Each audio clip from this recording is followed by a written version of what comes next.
Eva Soto, votre invité ce matin, Ilan Grelzamer. Ilan Grelzamer, bonjour. Bonjour, juste une correction, je ne suis pas de l'université ouverte, mais de l'université Bar-Ilan. Celui qui est de l'université ouverte, c'est Denis Charbit. Denis Charbit, bien entendu. Alors, Ilan Grelzamer, déjà 536 jours de guerre pour Israël, toujours 59 otages dans la bande de Gaza. Les attaques des Houthis, les roquettes du djihad islamique. Quel est l'état d'esprit aujourd'hui en Israël ? Ça dépend à qui vous posez la question. Moi, je suis de ceux qui pensent que le principal problème n'est pas les Houthis, mais le gouvernement israélien actuel, qui est un gouvernement qui lutte manifestement pour sa survie politique, qui fait tout ce qu'il fait, y compris la guerre à Gaza, pour sa survie politique.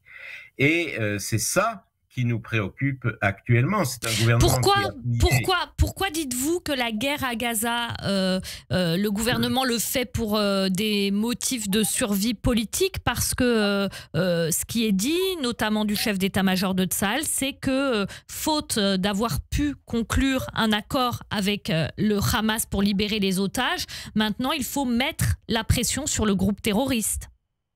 Eh bien, c'est totalement faux. C'est totalement faux, puisqu'il y avait un accord qui a été signé par le gouvernement israélien sur la deuxième étape, comme on dit, dans lequel Israël devait terminer la guerre et le Hamas libérer tous les otages.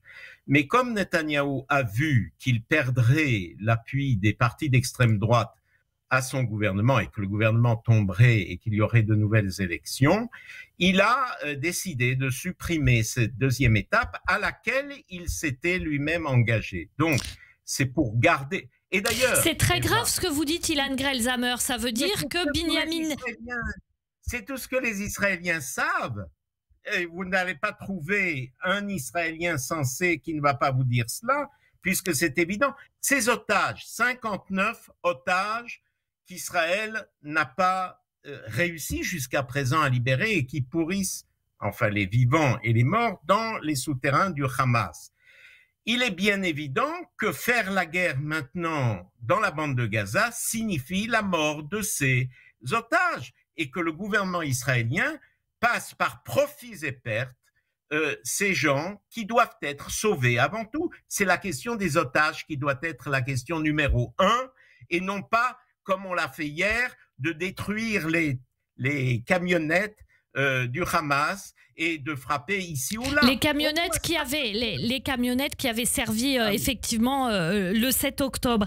Ilan Grelzamer, il y a effectivement des mouvements de protestation en Israël, des manifestations, des campements de tentes. Qui sont ces gens qui manifestent et que représentent-ils dans la société israélienne? Est-ce que c'est une minorité, une majorité? Comment ça se distribue?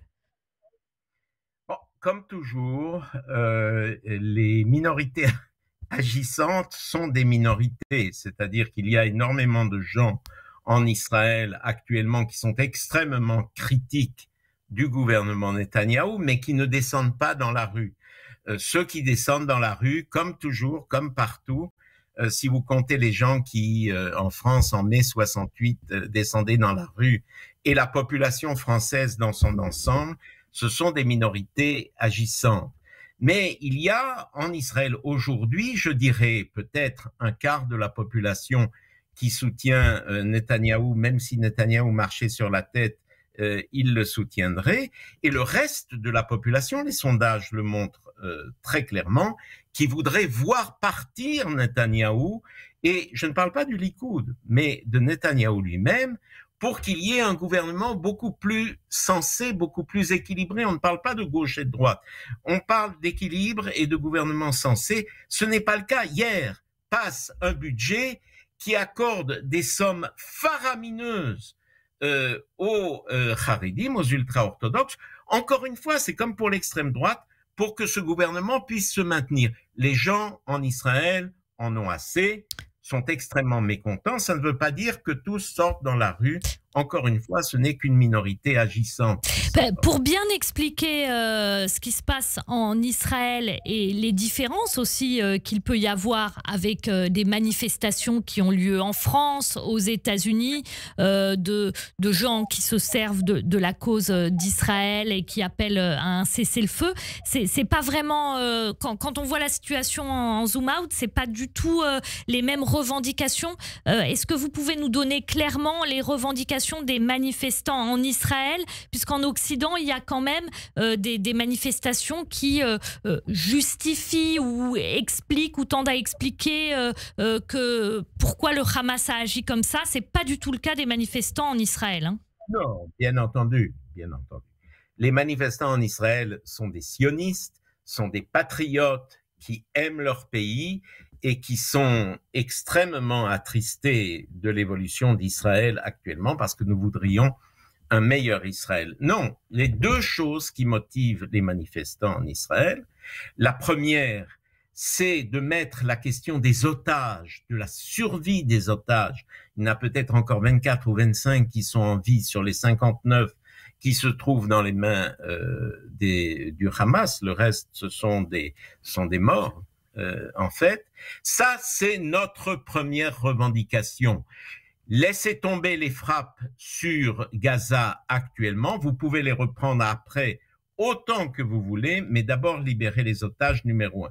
La deuxième chose, c'est que à la lumière ou durant cette reprise de la guerre, il y a une reprise du gouvernement d'essayer de faire passer sa révolution juridique antidémocratique, de porter atteinte à la Cour suprême, de porter atteinte au chef des services secrets, de porter atteinte à la procureure générale. Et ces manifestations sont donc pour les otages et contre cette révolution juridique que veut nous imposer ce gouvernement. Ilan Grelzamer, ce que dit le gouvernement par rapport à cette réforme juridique, par rapport à la procureure générale, c'est les Israéliens ont élu Binyamin Netanyahou, et là c'est particulièrement aux professeurs en sciences politiques que je m'adresse. Hein. Les Israéliens ont élu Binyamin Netanyahou et il y a des forces dans le pays qui l'empêchent de faire ce qu'il veut alors que les gens l'ont élu. Binyamin Netanyahou a même fait un tweet où il a parlé du concept d'État profond. Oui, bon, ben, évidemment, c'est ça qu'il a à dire. Il ne s'agit pas en Israël, qui est un pays démocratique, de faire un putsch. Il ne s'agit pas de ça. Il s'agit que c'est un gouvernement élu exécrable, qui a une aile ultra-orthodoxe qui ne s'intéresse qu'à une chose, c'est à ce que ces jeunes ne soient pas mobilisés dans l'armée et à recevoir le maximum d'argent. Ça, c'est une partie du gouvernement. Et l'autre, ce sont ces deux partis d'extrême droite, racistes, néofascistes, que sont le parti de Smotrich et le parti de Ben Gvir. Et ça, c'est la réalité d'Israël aujourd'hui. Il y a un gouvernement qui tente de faire passer des lois antidémocratiques et nous nous mobilisons dans la rue. En quoi justement, en quoi c'était le sens de ma question, Ilan Grelzamer, puisque Binyamin Netanyahou a été élu et qu'il y a des gens qui ne sont pas d'accord avec lui, son propos est de dire comme moi j'ai été élu, je dois pouvoir faire ce que je veux et il y a des gens qui m'en empêchent. Mais alors, dans ce raisonnement-là, ne critiquez ni Macron, ni qui que ce soit d'autre. Ils peuvent faire tout ce qu'ils veulent puisqu'ils ont été élus. Donc, Trump, par exemple, a été élu tout à fait régulièrement aux États-Unis et il est en train de prendre des décisions qui portent terriblement atteinte à la société américaine. Alors, il faudrait ne rien dire. C'est ça, finalement, le raisonnement de Netanyahou. Eh bien, nous ne laisserons pas Netanyahou corrompre la société israélienne et changer l'idéal sioniste, l'idéal démocratique des pères de l'État. C'est quelque chose contre quoi nous allons lutter et je peux vous garantir qu'en définitive, ce combat purement démocratique contre le gouvernement israélien portera ses fruits. Merci beaucoup Ilan Grelzamer, politologue israélien, professeur en sciences politiques à l'université Bar-Ilan. Merci beaucoup. Radio J.